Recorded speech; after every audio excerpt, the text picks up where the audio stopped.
energy and fuel shortages.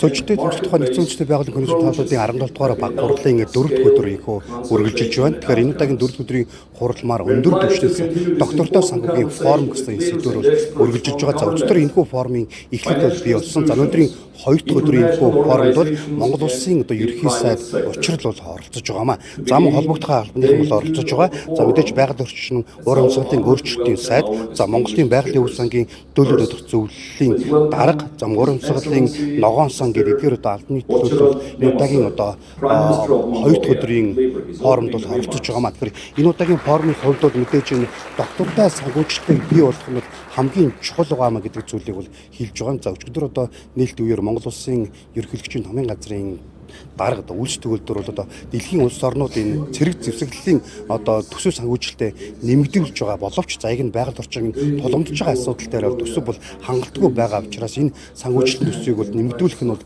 чухал байгаа юм а гэдэг зүйлийг бол онцгойлон бас хэлсэн ба. Тэгэхээр энэ төслүүдийн одоо мөн хэрэгжих энэ санхүүжилтийг илүү одоо доктортой за мөн нэмэгдүүлснээр бол олон үр дүн ач холбогдол авчирна гэдэг зүйлийг бол одоо хэлж байгаа. За жишээлбэл одоо 2030 он гэхэд газрын доройдлыг сэргээж анд төсвөртэй нөхцөлийг бүрдүүлэхэд жил бүр дор хаяж 355 тэрбум одоо Америк доллар бол одоо шаардлагатай ийм тооцоол байгаа гэдэг зүйлийг бол хэлж байна. За мөн гэтэл одоо өнөөдрийн байдлаар бол ердөө одоо 77 тэрбум Америк доллар буюу 4.6 дахин бага хөрөнгө оруулалт авч байгаа хамгийн одоо тулгамдсан асуудлын нэгэ гэдэг зүйлийг бол одоо судлаачид эрдэмтдийн төлөө хэлж байна. Тэгэхээр цаашдаа энэ асуудлыг илүү одоо наривчилж за доктортой санхүүжилтийг одоо бий болгосноор дэлхийн хэмжээнд байгаа энэ байгальтай холбоотой за тэр тутам одоо газрын дороотл ус за цөлжөлтэй холбоотой асуудлыг одоо шийдвэрлэх гарц за бодит үр дүнгээ өгөх болох юм а гэдэг зүйлийг холбогдох албаныхан хэлж өгсөн юм а.